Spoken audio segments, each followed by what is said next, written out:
Hey everyone, this is Jerry with San Pedro Mastery. Here I will try to answer one of the questions that comes back most often about the San Pedro and its Trichocereus relatives, and that is, what is the right soil for them? If you look it up on the internet, people have lots of different opinions and recipes for a perfect soil.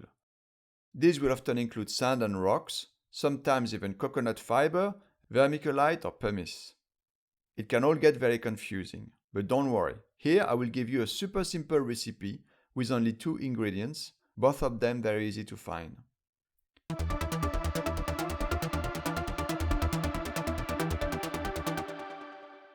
No, I don't go for complicated soil mixes, and my mixes mostly rely on regular potting soil combined with perlite. That's it.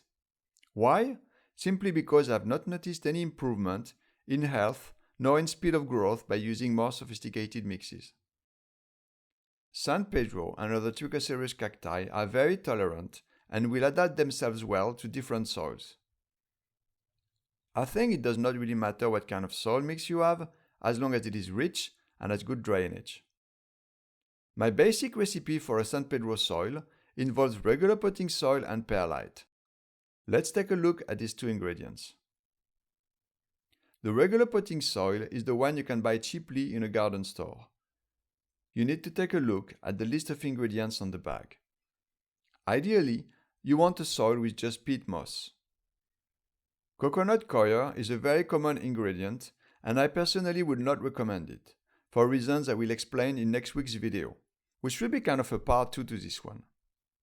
A bit of perlite in the mix of course is fine, but soil producers usually include very little of it, often more for marketing purposes, and you will need to add more. Many soil mixes also include a bit of fertilizer. This will be tolerated by San Pedro seedlings and adults, but not so much by freshly born seedlings. If you're going to grow from seeds, avoid fertilizer. For all the plants, fertilizer is okay, but if you can find a soil without any fertilizer, that is better in my opinion. If you want to add fertilizer to the soil for an adult San Pedro, it is better to add earthworm castings to the soil mix rather than the chemical fertilizer that happen in commercial soils. We'll talk about that very soon in a separate video on fertilizers. The other ingredient of my soil mix is perlite. These 2 you can find at garden stores. You can also find it in cannabis grow stores. Perlite is some sort of volcanic rock, actually it's classified as a glass, that is put through a process that expands it with heat. So here are my recipes. For growing from seeds, 50% potting soil, preferably unfertilized like we mentioned before, plus 50% perlite. You will find more information on the subject in my previous video, how to grow the San Pedro cactus from seeds. For replanting seedlings and adult plants, 3 parts soil for 1 part perlite. Basically that means a quarter of the mix being perlite. If for some reason you wanted to increase drainage, you could go up to 1/3 of the mix being perlite, so that would mean a ratio of 2 parts soil for 1 part perlite.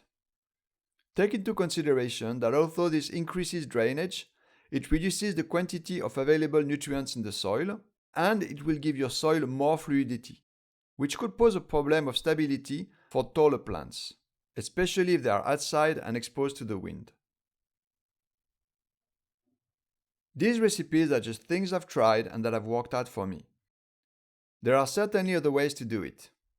You may have your own recipe that has worked great for you. If you do, please leave me a comment below and let me know what ingredients you have used.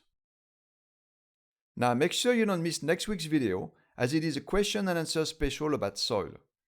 So kind of a companion to this video. Make sure you subscribe and tick the little bell not to miss it.